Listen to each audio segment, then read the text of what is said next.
It's the last week of December, and it is that awkward in between time for a lot of people where there's Christmas and the holidays, and then there's like a week of who knows what happens, question mark, and then there's the new year. So if you're listening to this now during that middle point, it might be feeling a little bit like, what should I be focusing on, and what's important right now, and then the new year's coming up, and the year really is going to start later. But as I said on recent episodes, we had this kind of new moon, new year energy starting on the 19th of December. So for a lot of you, you might already be feeling like this shift out of the 2025 frequency into the 2026 frequency, which is moving from a 9 year to a 1 year, from an endings, completions, resolution, learning lessons that have come to a culmination, and now moving into a time that's more like possibility, expansion. What do I want to create? What do I want to build? And the 1 year is a very hopeful energy typically. And we're starting with all of this Sagittarius stuff going on. So we got a stellium in Sagittarius this week. Mercury, Venus, Sun, Mars, all here. Mercury just joined the party today on Monday, December 29th, when I'm recording this. And that is bringing all this emphasis to all the Sagittarius things: exploration, learning, growth. Very good time this week for any sort of studies you want to do, working with teachers, philosophical guides, and teachers and mentors in your life, and any sort of travel. So, a lot of people are traveling during the holidays, and I myself am traveling to Mexico and exploring some really cool little Pueblo Mágicos, magical towns in Mexico. I love it. It's really beautiful and lots of time in nature. So it's this sort of exploration, seeing new things, exploring new things. If you haven't done that yet, this is still a really good week to do that. And if you haven't set any sort of goals or intentions for the year, this is a really good week to do that, which might look like something in the shortest, simplest version. It's like looking back over the last year, what went really well, what didn't go well, what might you do differently. These are all kind of lessons of Sagittarius, of gaining wisdom, gaining insight. And Mercury is the intelligence, the mind, the buddhi, the intellect, the one who sees and perceives and learns. The part of you that is learning is in the sign of Sagittarius now for everybody. And you can check what house that is for you to get more specific. Like if it's in your seventh house, you're learning about relationships on a new level and deepening communication. So this is if you have Sagittarius in your seventh house, if you're a Gemini rising or moon. Or if you have Mercury over in your fifth house, you're learning about creativity and artistic expression and romance. And there's a very good energy for connecting with children if you have kids also. Very playful energy for specifically if you have Sagittarius in your fifth house. That's just for those people specifically. But for everybody, Mercury and Sagittarius, again, is kind of a fun energy, kind of a playful energy, good for doing things that are creative and explorative in some way. So Mars, Sun, Venus, Mercury, all those energies together really point to adventure, movement, going outside your comfort zone, learning new things, exploring new places. And that could be just in the town you're in. You don't have to get on a plane to do this. You could go to a part of town you've never been to. You could take a bus somewhere you've never been. It could be very enlightening and enriching to explore different parts of the world, different parts of yourself as well. As we explore different parts externally, we often encounter new parts internally. So there's this as without, so within, so without, as below, so above kind of thing with everything in astrology. As we study the stars and these patterns in timeline of space and time, and we're also looking at how that affects us in our human experience, in our emotions, and our human lived experience. And they all correlate quite well. And everything, we do in astrology is based on lots of case studies and research, and everything I've shared is from that. So when we see this kind of energy happening now, this is great for being more active. If there's an exercise program you want to get into, this is the time of year people start setting intentions and New Year's resolutions, but we all know that New Year's resolutions usually don't stick. And by February, most people forget about them. In January, the beginning of the month, all the health clubs, all the yoga studios, all the gyms are full. And 2 weeks later, it's like 75%. And then a month later, it's just back to normal, which is actually most people who pay for gym memberships don't use them. So that's like the standard. They expect that. They actually oversell gyms because they know this. But January is the time that they actually do fill up. And my invitation to you is not to be one of those people who sets an intention that just fizzles out in a couple weeks. Because in the astrology, this happens every year at this time. All this movement in Sagittarius, Sun goes to Sagittarius, everything moves there. And then by mid January, everything's going to move on to Capricorn, which is okay, now be practical and rational and what's going to actually be sustainable for the long term. And those who do have the staying power will continue their goals and intentions, and those who don't will just drop off. That's the Capricorn energy. It's like you got to do the work. And Sagittarius is more fun, more like ideas. It's like sitting at the feet of a guru and he's just kind of philosophizing about life, and it's amazing and enlightening and enriching. But then Sun moves to Capricorn mid January, and it's like, what are you going to do with that now? Are you going to live this? Are you going to apply it?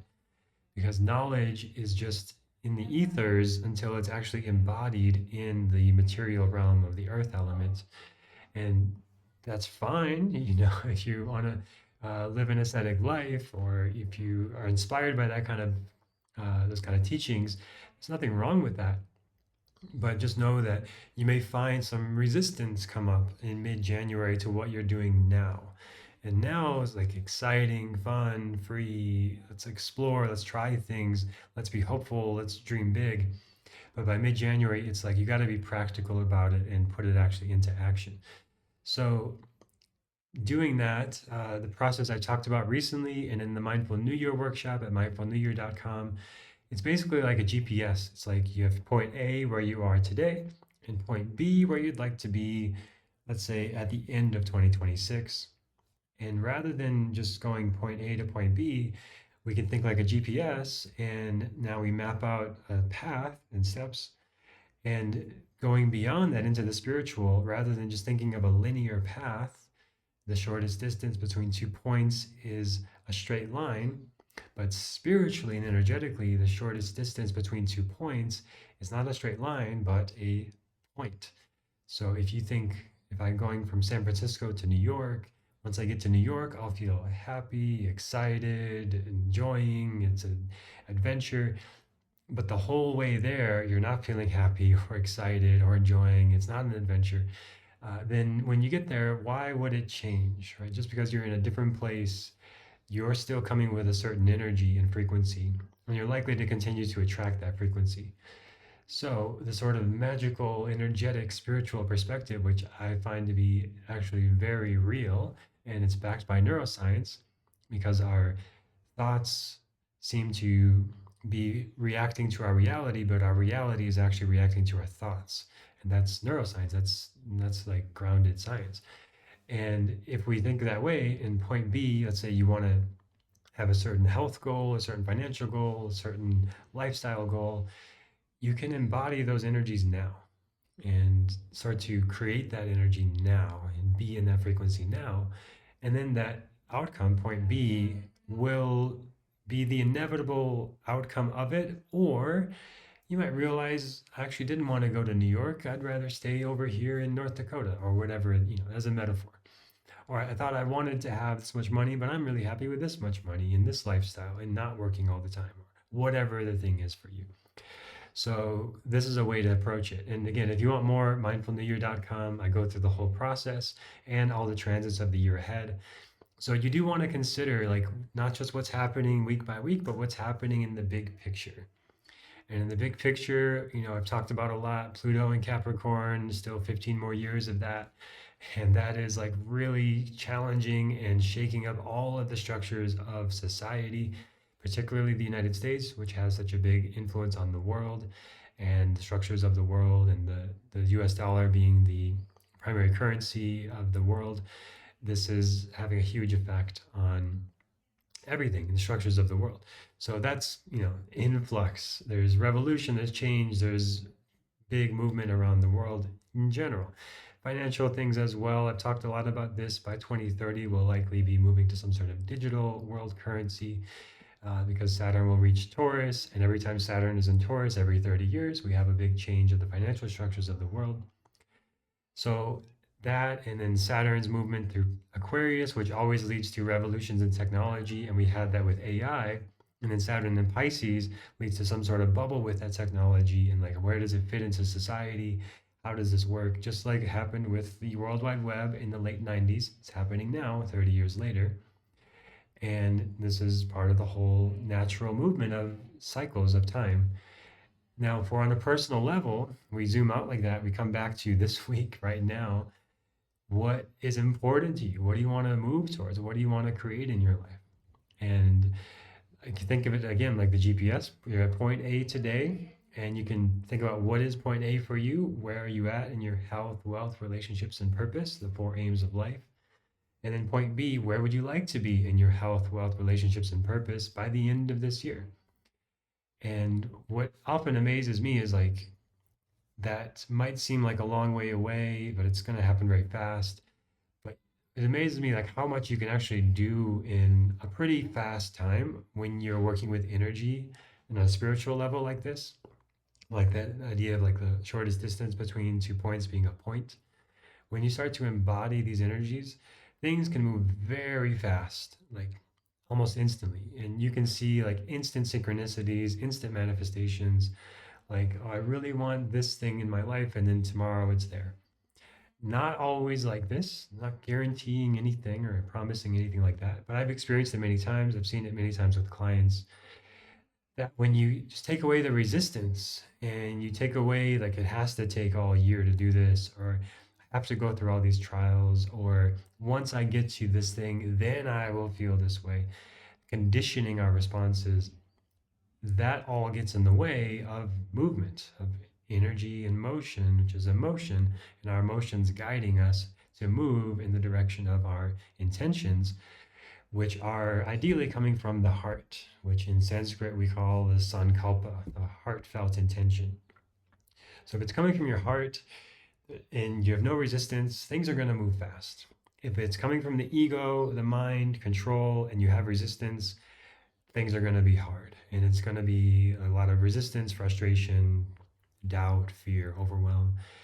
So if you're in those feelings, it's okay, it's normal. We all go through it, but maybe it's helpful to come back to your heart, your heartfelt intention, and where the resistance is. And that can be very pervasive and interesting to explore, of the little subtle unconscious ways that we create resistance in our lives.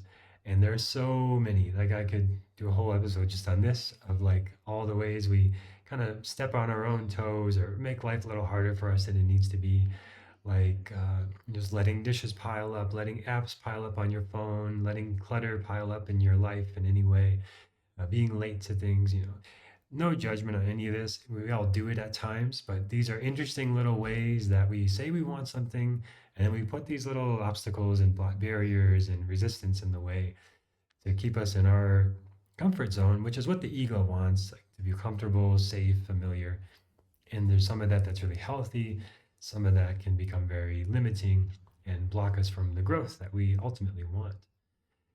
So just a little bit of big picture stuff going on. There's much more I could say, but I'll keep it at that for today. And then I want to go into also the second big movement happening this week, which again, in Mindful New Year, I give you the calendar of all the transits and all the movements of and all the ways to work with them. But this Saturday, the 3rd, January 3rd, we are in the new year, and the New Year horoscope is coming up soon.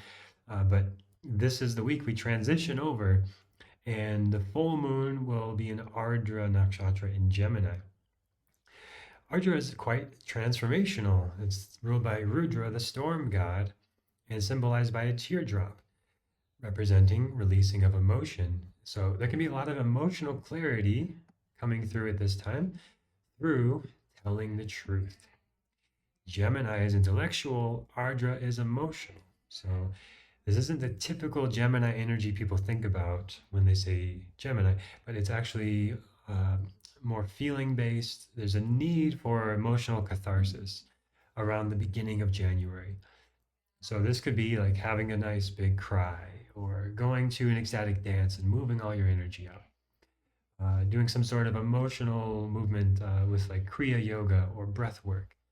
Very powerful things to work with here. Of course, I have lots of yoga practices over at Quietmind Yoga, hundreds of practices, and I also include in Mindful New Year daily practices based on the astrology. So if you want practices to work with this, check out Quietmind Yoga.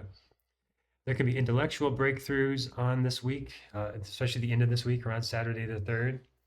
And you may be having new insights. So Gemini, the intellect, ruled by Mercury, which is over in Sagittarius, bringing new philosophy, new wisdom. And that big stellium in Sagittarius brings a lot of new insights spiritually. Very good. Can have cathartic conversations. Gemini is communication. Ardra is catharsis. And the way you can think of it like when a storm comes and like there hasn't been rain in a while and it just washes everything away. Like in the spring season when there's a bunch of pollen and the rain comes, it's cleansing and purifying and it's relieving for all the allergens in the air. Or if it's been a drought, and the rain comes, it cleanses everything. Sometimes the storm can be a bit intense and we might have some mental overwhelm in the unfavorable side. It can be too much of the rain, too much of the water moving. There can be reactivity and arguments. So if you notice yourself getting caught up in an argument and reactivity and your body is tense and triggered, that's the time to pause and come to something to regulate your nervous system, like a yoga practice or meditation or walk or whatever it is for you. But there can be some nervous agitation. The Mercury represents the nervous system. Gemini here can bring some nervous energy. Ardra is a bit volatile, emotional, like a storm. Could be information overload. And this is a huge theme of the information age and the AI age. It's like information is very widely available now, and it's its own risk. If you think of, maybe you've heard this, say 1,000 years ago, the amount of information you would have in a lifetime, you could have that in a week now. And like you can be exposed to the amount of information in 1 week today that you would in a lifetime, like 1,000 years ago in our ancestors. So that obviously can lead to overwhelm and just like mental instability. It's not good for the mental health to be trying to process so much information all the time. So we need a break. And even this podcasting, I'm very mindful of like what I share, and I'm trying to, as much as I can, connect to the energy of the planets and stars and space, and just be a messenger of what's happening. It's like it's not more information, it's just relaying what's already happening now and trying to be a channel for what's happening now. So the astrology is kind of pointing us to the current moment, the frequency of the current moment, and what to work with. And then helps us kind of focus in on what information to prioritize, because that's a problem of modern times. Like there's so much. Like you could learn how to sew next week. You could learn how to paint. You could become an archer. You could take a class in this or that. You could do whatever. There's just so much you could learn about all the time. The astrology kind of narrows that down to what to prioritize, and especially in your own chart, when we do a one-on-one reading, knowing your own strengths and challenges and upcoming themes of the year, you could prioritize those things. So like your Munta point in your annual chart, or the dasha you're in helps a lot, right? Like I know I'm in my Saturn dasha still, almost to the end of it now. And in the Saturn dasha, it's all about patience, hard work, service. And I just come back to that a lot. Anyone in the Saturn dasha, when you're in doubt, just come back to service, helping people. And that is like the main theme. When you're overwhelmed, unsure what to prioritize, be of service. That's the big lesson of the Saturn dasha. And everyone's dasha is different. So your dasha, there's like a major lesson, and you can always come back to that when you get overwhelmed or too much information. And you can prioritize the information related to that big dasha theme and the strengths in your chart. So this is a powerful full moon, powerful way to start the year. And again, if you want the calendar of all the transits of the year like this in your own calendar, then that's at mindfulnewyear.com. But that's it for this week. Those are the big themes. If you found this episode helpful, please leave a comment on Spotify or YouTube. Let me know. And if there's something you want to see in future episodes, let me know there. And look forward to sharing more with you next time on the Quiet Mind Astrology Podcast.